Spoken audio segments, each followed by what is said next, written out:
Welcome back. Or if it's your first time, thanks for dropping in. A while ago, I did a little video on chart plotter versus tablet navigation, or something like that. It wasn't really a versus either or thing. It was outlining some of the issues I'd found with using a tablet on a small boat for navigation. And really the rationale as to why I had fitted a fixed chart plotter to my new Vicar. And there was some discussion generated from that video, both online and in real life. And many people suggested that I should try a ruggedized tablet, or a tablet better suited than the iPad to being used on a small wet cockpit boat like a Shrimper 19. And amongst those, they suggested a company called Orca, who do produce a ruggedized tablet, amongst other products. Orca also looked at the video and, well, they sent me one. Here it is. So I thought I'd do a little video on my first thoughts of using the Orca system, with the intention of doing a much longer term video a little bit later.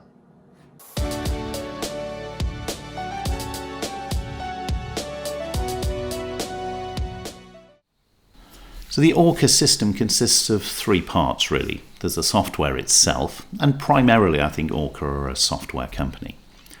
There is a ruggedized Android tablet called the Display 2, and there is the core. And the core is really the connection between the boat's existing electronic systems, sensors, and the display, the software. So let's look at the software first. Well, the app seems to be available for pretty much all of the major platforms. I've run it on an iPad, on my phone, and on an Android tablet. It's free to use. Well, it's not quite free to use. There are subscription levels, clearly. But most of the functionality is included in the free version. All your charts, for instance.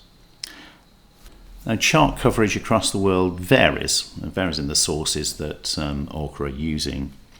But for the UK, it's the UK Hydrographic Office, and to me, the charts look very like all of the other apps that are using the same data. It looks very like CMAP, and also looks remarkably like the IMRE charts that I've got on paper. There's less hydrographic detail than, for instance, Navionics. I think everything gets compared to Navionics, and of course, Navionics have been collecting user data, particularly on depths, for a long time now, and their charts are very detailed with the hydrographic information on it. This might be an issue for you if you are cruising more esoteric waters where the Orca chart coverage isn't particularly good, and the Navionics has been mapped by users. But certainly for me, for cruising the south coast of Britain, which is very well mapped, it's not been an issue. As I said, it's the same amount of detail as on my paper charts. The app does everything you would now expect from these sort of things. It tells you where you are, and it will suggest routing, not just for motor, for sail as well. It will take the available information it has, which is either forecast wind and tide, or from the sensors if you've got the core connected. And it will suggest sail routing. You have to really input the parameters of your boat, ideally the polars of your boat. There are quite a few on the Orca system already. Not surprisingly, the Shrimper 19 isn't included. In fact, I'm not aware of any polars available for the Shrimper 19. But I've had a go, and I've put in some tacking angles and some suggested speeds for different winds. And we'll see how we get on with that. This route also dynamically changes as the conditions and information changes as well, which is quite interesting. The system has an internet AIS built into it. I think this is via Boat Beacon, but you don't have to do anything.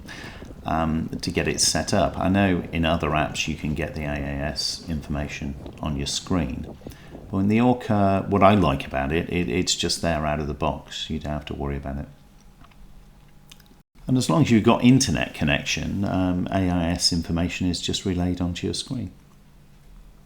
And your AIS information is relayed up to the internet to other Orca users.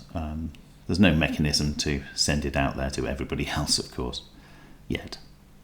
Now, I don't have an AIS system installed, but if you do, it will integrate these two pieces of information and allow you to see traffic virtually anywhere in the world.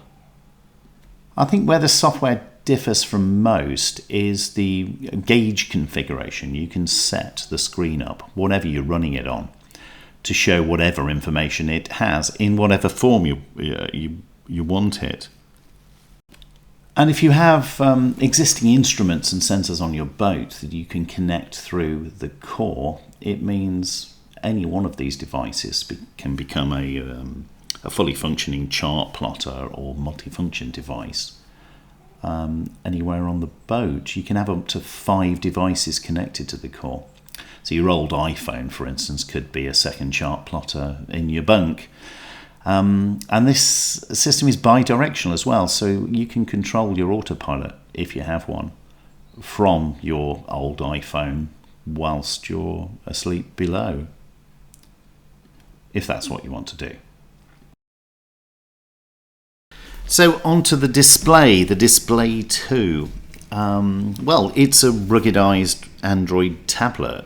To me, it feels like a bit of my car dashboard. It does feel robust. It's quite chunky, feels a lot thicker than my iPad, even with a waterproof case. I think a lot of that thickness is increased battery. And it's felt quite at home, knocking about my cockpit. I've stuffed it in halyard bags, put it below, put it on the seat cushions, handed it around. It's a robust piece of kit.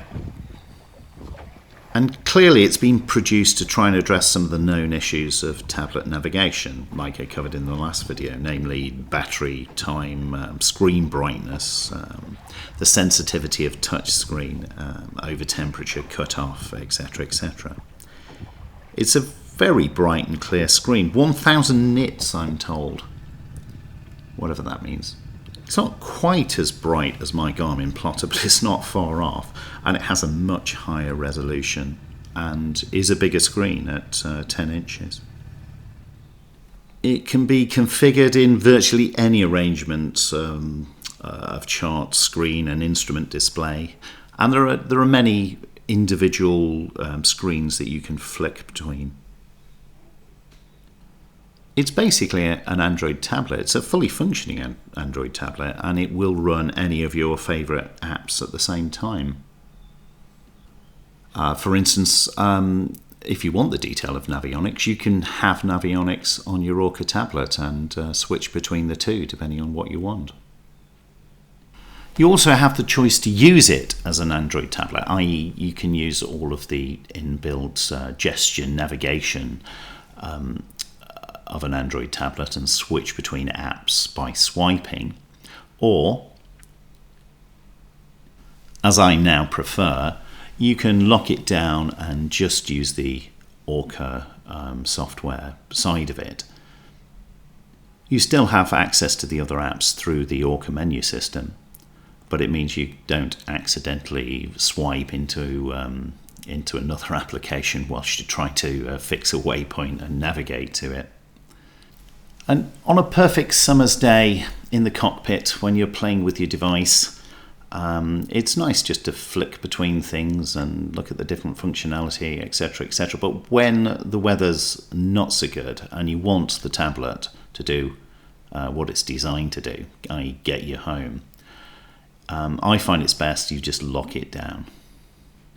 Turn the touch screen off, and what you have then are 4 buttons. You've got a power button, you've got a recenter to the boat button, and what look like volume up and down buttons are zoom in and out.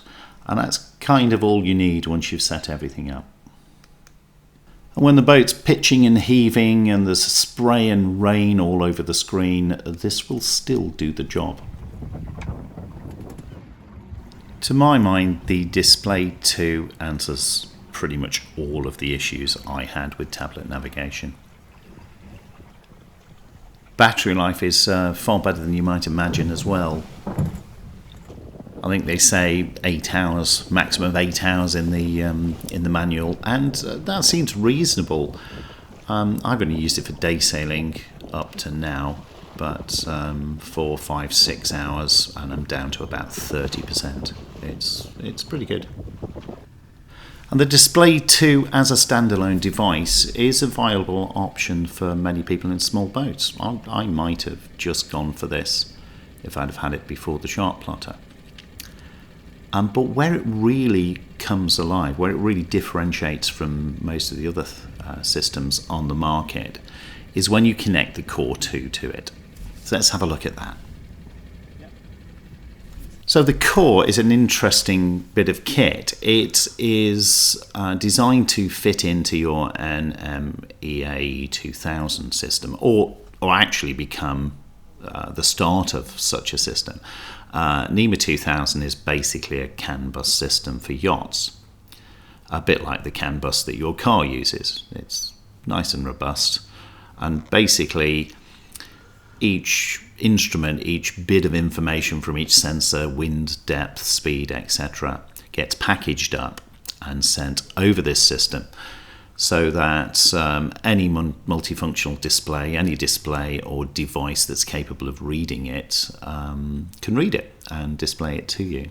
What the Core does is collect that information or read that information and broadcast it out to anything on board that's running the Orca software. As I said, you could have up to 5 different devices. You can have a Display 2, a phone on there, 2 iPads, and an Android device on there if you want to. As well as this kind of broadcast functionality, the Core itself is a GPS system. It's a GPS receiver. It's also an electronic compass, quite an accurate one, I'm told. There are also inbuilt sensors, 9-axis sensors, which tells the system, well, basically what direction your boat's pointing in, but also the rate of turn of your boat as well. It's pretty easy to install. Really, it needs to sort of see the sky, but it will go through your deck as long as it's not too thick. And they say you can install it pretty much anywhere. Mine is on a sticky pad about halfway down my cabin. I didn't want it next to the plotter because obviously I didn't want the 2 compasses and GPS interfering with each other. But I can move it just on a sticky pad. Calibration was fairly straightforward. We did it in the middle of Brixham Harbour at a quiet time. Just basically going around in a circle takes about 2 minutes, and that literally swings the compass and calibrates it. After that, you get your pitch and heel readouts, and the system knows not only what direction you're going in, but also what direction you're pointing, which is quite interesting. I will do a longer term test on the functionality of the Core 2 after I've had a bit of a longer go at it and integrated some more of my sensors into the system. So watch this space. So the Display 2's been rattling around in my cockpit for a couple of weeks, but the last piece of kit I've just received is the wireless charger and the holder, which I'm going to take a look at now. So I put the stand together, the wireless charging stand together. It's basically the same thing as the Surface charger, the Surface holder. Only it's got this Visa plate on the back and a RAM mount. That's size C RAM mount. I haven't fitted it to the boat yet, but hey, let's see if it actually works.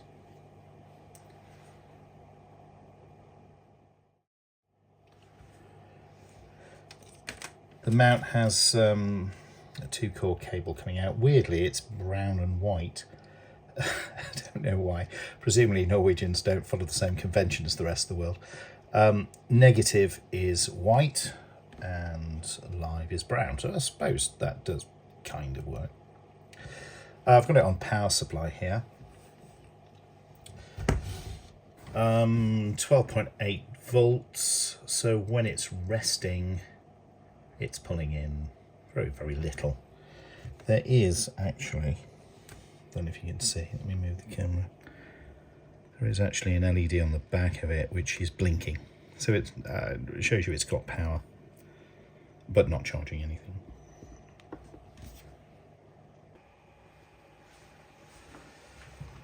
So putting the Orca onto the stand, you've got this little tab which clicks up and then pushes down. That little webbing tag kind of fits down the back, and we're off.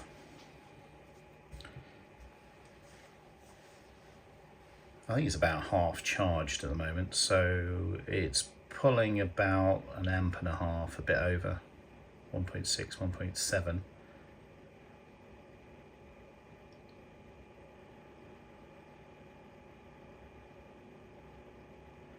So we can presume it's working. So it's at 51%. I'm just going to turn it off and see how long it takes to charge. So that's dropped the current draw a little bit, about 0.3, 0.4. Hardly surprising, really.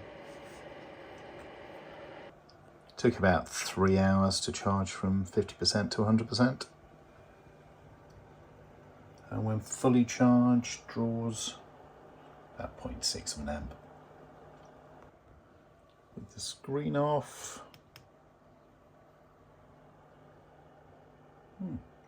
About 1/4 of an amp.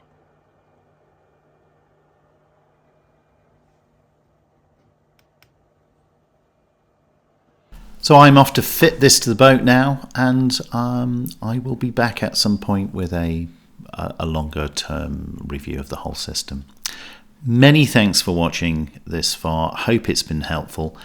If you've got any queries or just want to talk, drop a line into the comments and I'll do my best to get back to you. Thanks very much for watching. Goodbye.